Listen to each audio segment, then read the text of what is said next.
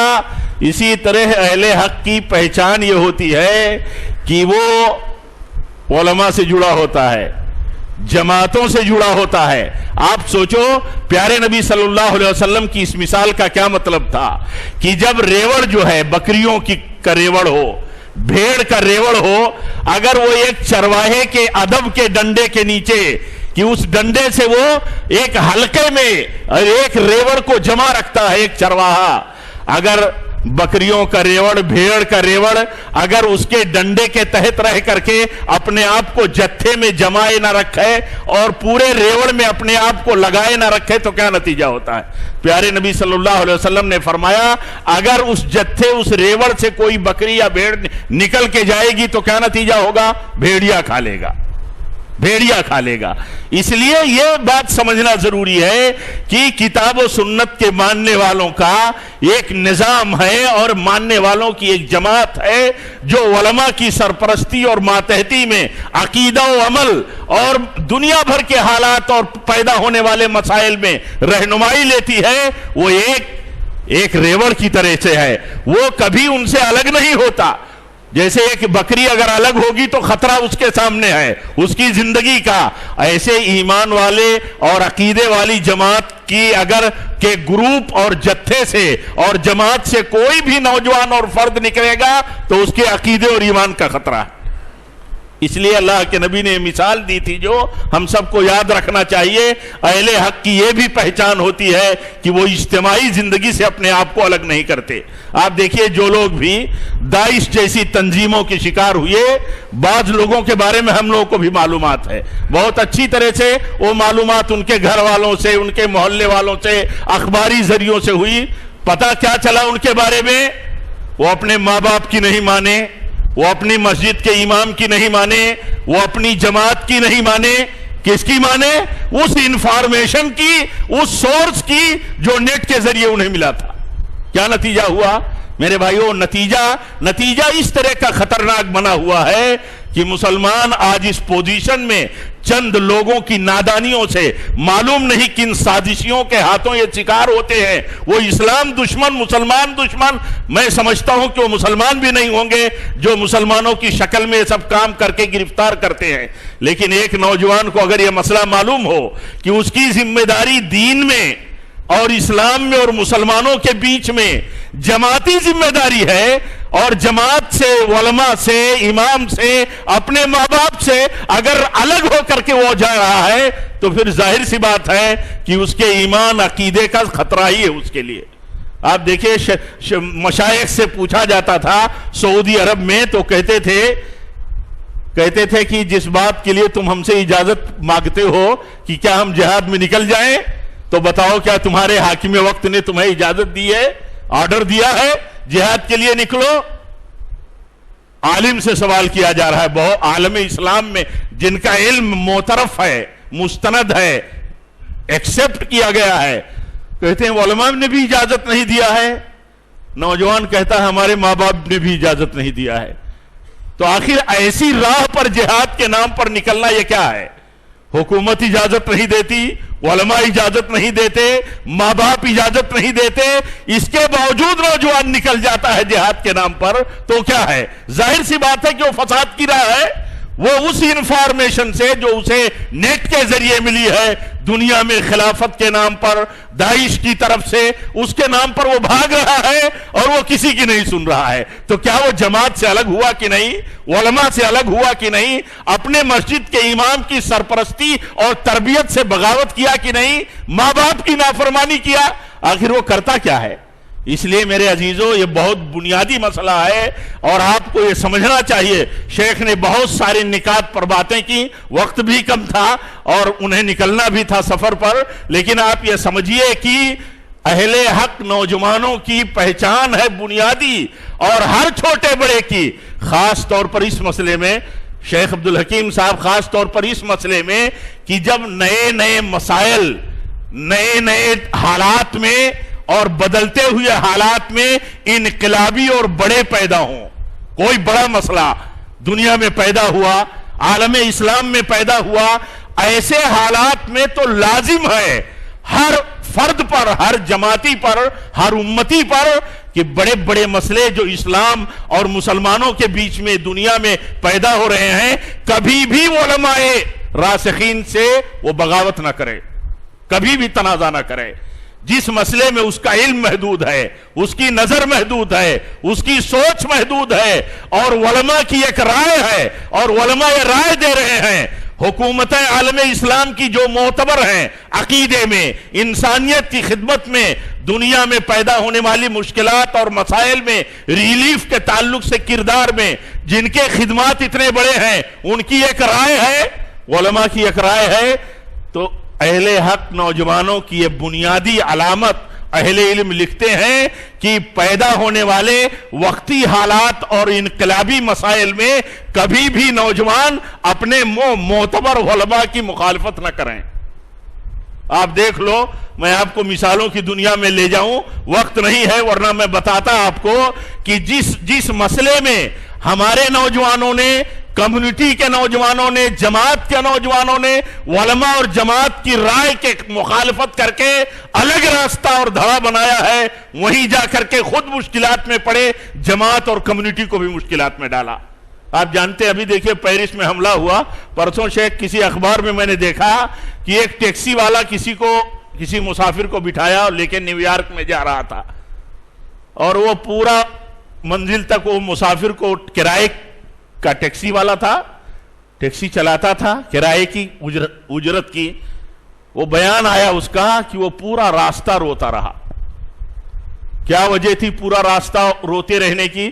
اس نے کہا جب سے پیرس میں حادثہ ہوا ہے تب سے مسلمانوں کے خلاف رد عمل اور حساسیت اتنی پیدا ہوئی ہے کہ مسلمان ڈرائیور ہے، ٹیکسی والا ہے، تو پیسنجر مسلم ڈرائیونگ کہ ٹیکسی میں بیٹھنے کے لیے تیار نہیں ہے. یہ صورتحال ہے. اس طرح کے اثرات ہوتے ہیں. آپ دیکھیے، یہ جبکہ صورتحال کی سچائی یہ ہے کہ پوری دنیا میں، خاص طور پر سعودی عرب کے علماء کبار نے، علماء کا جو بورڈ ہے، سارے لوگوں نے جب سے یہ داعش کا فتنہ شروع ہوا، شروع ہی سے اس کے خلاف انہوں نے اپنی رائے اور اپنا اسٹینڈ کلیئر کر دیا کہ حقیقت میں صورتحال یہ ہے کہ یہ سمجھ میں نہیں آتے کہ یہ مسلم بھی ہیں، بلکہ یہ مسلمانوں کے قتل عام کے لیے جیسے ان کو تیار کیا گیا ہے. اتنی صراحت کے ساتھ. اس کے باوجود جگہ جگہ کچھ نہ کچھ لوگ اس طرح کے مل جائیں گے جو اس طرح کی باتیں کرتے ہیں. میں عرض یہ کر رہا تھا کہ میں کہیں پڑھ رہا تھا تو ایک بہت بڑے عالم کہتے ہیں کہ جو موجودہ حالات میں پیدا ہونے والے مسائل ہیں، مان لیجئے خلافت کا دعویٰ کر دیا داعش نے، IS نے، بہت بڑا مسئلہ ہے. یہ چھوٹا مسئلہ ہے، یہ بہت بڑا مسئلہ ہے جس کی کوئی مطلب صورتحال تاریخ میں ریکارڈ میں تھی ہی نہیں، کوئی معلومات نہیں، کون لوگ ہیں، کیسے ہیں. ایک بیک طوفان اور ایک انقلابی نعرہ آیا کہ خلافت ہم نے قائم کی ہے اور ہمارے ہاتھ پر بیعت اور ہمارے ساتھ جہاد آپ کو کرنا ضروری ہے. ساری دنیا کے مسلمانوں میں یہ بات پھیل گئی اور بہت سارے لوگ اس کے پیچھے لگ گئے کہ خلافت قائم ہو گئی ہے، اب ہمیں ان کا سپورٹ کرنا، ان کے ہاتھ پر بیعت کرنا، ان کے ہاتھ پر جہاد کرنا ضروری ہے. یہ چھوٹا مسئلہ تھا، یہ چھوٹا مسئلہ ہے. اور یہ جاننے کے بعد بھی کہ جماعت اور علماء کی سرپرستی خاص طور پر ایسے مسائل جن سے ابھی سابقہ پڑا ہے، پہلے کچھ نہیں جانتے تھے ہم، اس کے باوجود بھی ایک نوجوان، کچھ لوگ یہ رائے رکھ کر کے ان کے خلاف جاتے ہیں، ان کے خلاف کوئی راستہ اختیار کرتے ہیں. آپ دیکھیے یہ طریقہ اور ان کا عمل کیسا ہوگا. آج صورتحال میرے بھائیوں اس طرح کی بنی ہوئی ہے. یہ داعش کے نام پر پروپیگنڈا کر کے مسلمانوں کے خلاف، سنیوں کے خلاف، خاص طور پر اہل حدیثوں کے خلاف جس طرح بنیاد بنا کر کے یہ بات کہی جا رہی ہے، ہم صفائی کے حیثیت سے بات نہیں کرتے، اس لیے کہ صفائی تو دینے کے لیے اس طرح مسلمان اور مسلم تنظیمیں آگے آ رہی ہیں کہ شرم آتی ہے، شرم آتی ہے کہ چلو ویٹی پر کھڑے ہو کر کے دھرنا دو ہاں کہ داعش جو ہے، داعش سے ہمارا کوئی تعلق نہیں. میں یہ کہتا ہوں کہ اس کی ضرورت نہیں ہے. ہمارے ملک کی ایجنسیاں اچھی طرح جانتی ہیں، ہمارے ملک کے ذمہ دار حکمراں اچھی طرح جانتے ہیں. ابھی اس سے پہلے کہ وزیر اعظم، ہمارے مودی جی سے پہلے کے وزیر اعظم نے کتنی صراحت کے ساتھ منموہن سنگھ جی نے بیان دیا تھا کہ ہمارے ملک میں ہمارے لیے فخر کی بات ہے کہ کوئی القاعدہ کا آدمی نہیں ہے، کوئی القاعدہ کا آدمی نہیں ہے. اور آج بھی یہ بات کہی جا سکتی ہے کہ کوئی بھی ذمہ دار یا کوئی بھی ذمہ دار تنظیم اور حقیقت میں جو علماء ہیں انہوں نے کبھی ایک لفظ تائید نہیں کی، اور نہ ان کا کوئی ساتھی ہے. اگر کوئی ساتھی ہوگا، سپورٹر ہوگا ان کا، تو وہ یقین مانیے وہ اس اصول کے خلاف ہوگا جو اہل حق کا اصول ہے. اہل حق کا اصول کیا ہے؟ کتاب و سنت کی دلیلوں کو ماننا، دلیلوں کے مطابق عملی زندگی اختیار کرنا، اور رائے اور ہوا اور خواہشات سے بچنا. اور اہل حق کی بنیادی پہچان ایک سماج اور معاشرے میں یہ ہے کہ وہ علماء کی سرپرستی میں رہتے ہیں، ان کے علم اور تربیت میں رہتے ہیں، اور چھوٹے سے لے کر کے بڑے تک، بالخصوص نوجوان جن کے ہاں جذبات ہوتے ہیں، حوصلے ہوتے ہیں، بہت کچھ ان کے دماغ میں ٹارگیٹ ہوتا ہے، وہ موجودہ پیش آنے والے بڑے بڑے مسئلوں میں اپنے علماء سے کبھی نہیں الجھتے. اس لیے کہ ان کو اس بات کا علم ہوتا ہے کہ جس طرح اللہ تعالیٰ نے انہیں نبوت کی وراثت عطا فرمائی ہے، انبیاء کا وارث جس طرح علماء کو اللہ تعالیٰ نے بنایا ہے، تو دنیا میں پیدا ہونے والے مسلمانوں کے بڑے سے بڑے مسئلے میں بھی وہ اللہ تعالیٰ کی توفیق پا کر کے اس مسئلے میں صحیح رہنمائی کریں گے. صحیح رہنمائی. اگر کسی عالم نے ان کی تائید نہیں کی اور نہیں کی ہے، اس کے باوجود لوگ پیدا ہوتے ہیں، تو اس کا معنی یہ ہوا کہ یہ مشکل ہے، یہ بہت بڑی مشکل ہے، اس کو سمجھنے کی ضرورت. اور میرے بھائیوں، ہمارا یہ بھی کہنا ہے کہ ہم اس طرح صفائی کی بات کرنے کے قائل نہیں ہیں. میں یہ کہہ رہا تھا کہ ہمارے ملک کے ذمہ داران، ایجنسیاں، ڈپارٹمنٹ اچھی طرح جانتے ہیں کہ داعش اور اس طرح کی تنظیموں کی اپنے ہاں کسی قسم کی کوئی اہمیت نہیں. اگر کوئی ہوگا تو کہیں بہکا بگڑا ہوگا، وہ ہر جگہ ہوتا ہے. آپ اس کی بنیاد پر کسی کمیونٹی پر تو حکم نہیں لگاتے. ایک اسٹوڈنٹ کسی امریکہ کی یونیورسٹی کا جب بگڑتا ہے تو ریوالور نکالتا ہے اور بہت سارے اپنے ساتھیوں کو گولی مار دیتا ہے کہ نہیں مار دیتا ہے. اس کے باوجود کسی کمیونٹی پر اور اسٹوڈنٹ کے مذہب پر اور اس کے سیکٹ پر کوئی بات نہیں ہوتی. لیکن یہ فتنہ ہے، یہ اسلام اور مسلم دشمنی کا طریقہ ہے جو میڈیا میں پھیلایا جاتا ہے. اگر اتفاق سے کوئی مسلمان ناداری کر بیٹھے تو پوری کمیونٹی کے ساتھ اس کے اس فساد کو جوڑ دیا جاتا ہے. یہ فساد تو کہیں بھی ہر جگہ پایا جاتا ہے. اس لیے صفائی کی چیز نہیں میرے بھائیوں، لیکن اپنا طریقہ، اپنا اسٹینڈ کلیئر رکھو. وہ اسٹینڈ یہ ہے کہ ہم اہل حق ہیں. الحمدللہ ہمارا طریقہ جس طرح ہر مسئلے میں عقیدہ و عمل میں کتاب و سنت سے دلیل لینا ہے اور اسی کے تقاضے کے مطابق عمل کرنا ہے، ہمارا یہی طریقہ ہو کہ ہم ہر طرح کی رائے، نفسانیت، من پسند زندگی سے بچیں، اور اسی طرح اپنی جماعتوں کے ساتھ جو جماعتیں حلقوں میں اور اسی طرح بالائی سطح پر علماء کی سرپرستی میں صحیح عقید و عمل کے ساتھ قائم ہیں، ان کے ساتھ جڑے رہیں. اور موجودہ پیش آمدہ مسائل میں کسی بھی مسئلے میں علماء کے ساتھ نہ الجھیں، نہ علماء کی راہ سے الگ راہ نکالیں. جو لوگ یہ راہ نکالتے ہیں، آپ یہ جان لیجئے، میں نے عرض کیا کہ وہی مشکل کل بھی پیدا کرتے تھے، وہی مشکل آج بھی پیدا کر رہے ہیں. اس لیے ایسے لوگوں کو سمجھنے کی ضرورت ہے. ہمارا طریقہ ہونا چاہیے. ہم تو جانتے نہیں کہ یہ فتنہ کون سا ہے. ہمارے پاس کیا ذریعہ ہے؟ ہمارے پاس کیا ذریعہ ہے؟ یہی جھوٹ کے مطلب بلندوں پر، یہ جھوٹ کے جو مراکز ہیں، یہ معلومات کے ذرائع، یہ سوشل میڈیا، یہی ہمارے ذریعے ہیں.